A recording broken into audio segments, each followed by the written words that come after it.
দৃশ্য। এরপর শুট শেষ হলে সবাই ঘুমোতে গেলেও আর যে দু চোখের পাতা এক করতে পারে না।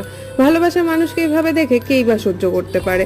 কাঁদতে কাঁদতে সে শাওয়ারের নিচে দাঁড়িয়ে থাকে, রাগে ঠিক করে আজই সব ছেড়ে চলে যাবে। জামা কাপড় পরে গাড়ির চাবি নিয়ে বেরিয়ে পড়ে। গাড়ি স্টার্ট দিয়ে চলেই যাচ্ছে, এমন সময় পথের মাঝে এসে দাঁড়ায় পার্ল। এত রাতে বৃদ্ধ মানুষটি একা বেরিয়ে এসেছে। কোনো সমস্যা হলো নাকি জানার জন্য সে গাড়ি থেকে নামে। আরজে পার্লের কাছে গেলে সে আরজেকে জড়িয়ে ধরে। এরপর জামা কাপড় খুলতে খুলতে আরজেকেও ইন্টিমেট হওয়ার জন্য রিকোয়েস্ট করতে থাকে। কতটা ক্রিপি সিচুয়েশন জাস্ট চিন্তা করো। আরজে অবশ্যই না করে, তাও পার্ল জোর করতে থাকে যে নিজের গার্লফ্রেন্ডকে যেভাবে তুমি দেখো সেইভাবে আমাকেও দেখো, তুমি তার সাথে যা করো আমার সাথেও করো। আর যে না না করতে থাকে। পার্ল এবার চটে গিয়ে আরজের গলায় কোপ মেরে দেয়। এরপর সমানে তার গলায় বুকে ছুরি মারতে থাকে। স্বাভাবিকভাবেই আরজের মৃত্যু হয়। তখন পার্ল রক্তে ভেজা ড্রেস পরেই পাগলের মতো নাচতে থাকে।